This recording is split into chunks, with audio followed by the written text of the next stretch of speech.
Hello, my name is Kate Hamilton. I have been working at Tanika Hospital CSU for 3.5 years, and today I will be talking about two important standards, namely AS5369 and NZS 8134. When I mention ARMDs, I'm talking about reusable medical devices and other devices.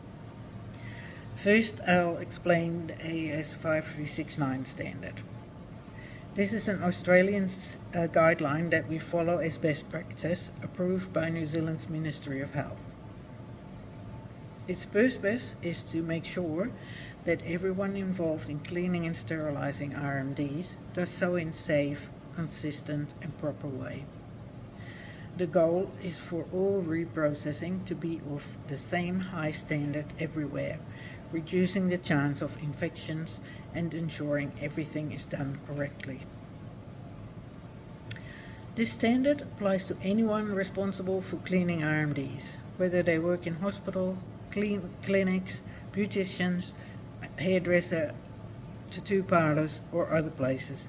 However, some items are excluded, like single-use devices, devices contaminated with certain diseases like Creutzfeldt-Jacobs disease, bandages, dressings and other disposable items.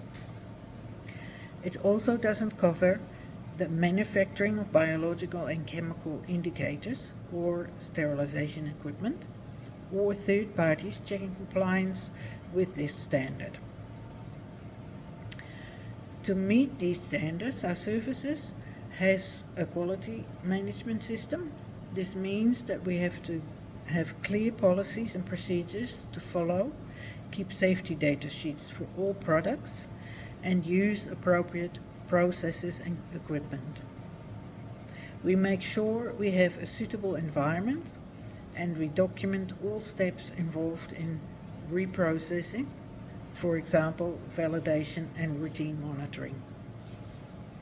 We also routinely review and update our procedures to make sure the process is still working. For example, we have policies in place in accordance to Section 2.3.3 and 6.5.3 to ensure proper sterilization documentation for moist heat sterilizing. Section 8.7 provides a detailed overview for what is required to document. Every week we test our sterilizers using special biological indicators, do a leak rate test and air detection test. Daily we do a bioindic test, and chemical indicator is attached to each item to be sterilized. And then a process challenging device is included in each cycle, and we monitor temperature, pressure and sterilization time.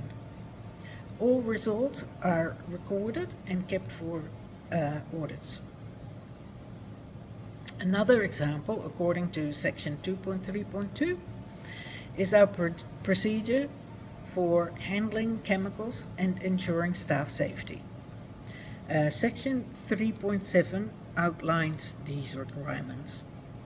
We train our staff on safely storing, handling and disposing of chemicals, using protective equipment when necessary, following the instructions and safety data sheets, and we refresh training regularly to keep everyone up to date. And now I'm going to talk about NZS 8134. This is a New Zealand document that combines 3 prior documents into one clearer set of guidelines to improve consistency and fairness in healthcare.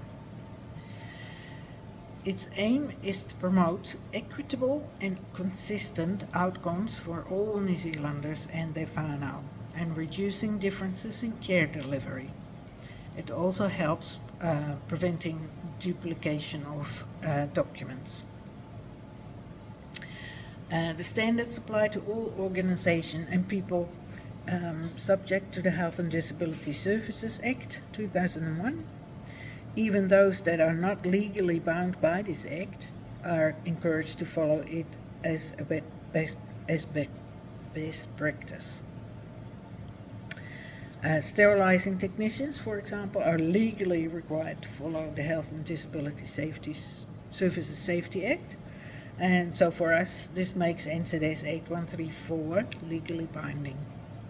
And this means that following the Australian standard AS5369 is recognised as legally binding through compliance with NZS 8134.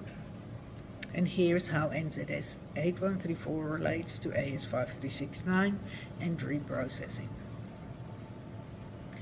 Section 1 highlights the importance of assessing safe services that follow best practices like AS5369. We need to stick to hospital policies and procedures and industry guidelines to do our jobs properly, and it's helpful to know where these resources are. And Section 2 discusses the roles and responsibilities of staff and how we keep our services safe and competent through quality assurance. And Section 2 of AS5369 offers guidance on this. Section 3 talks about well-being and supporting staff, especially when they're returning to work after a long illness. And Section 4 emphasizes creating a caring and safe environment where patients feel comfortable and protected. And then we come to Section 5, which is a very important section for our industry. The main focus within this section is on preventing infection and using antibiotics wisely, and this is called antimicrobial stewardship. And this section is most relevant to what I do daily. It focuses on industry standards, codes of conduct, and best practices.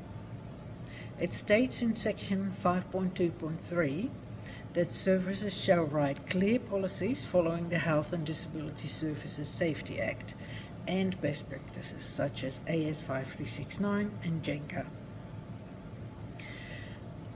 In Section 5.2.9 it says that services providers should create rules and steps to properly disinfect and sterilize RMDs, following the manufacturer's instructions and trusted best practices like AS5369.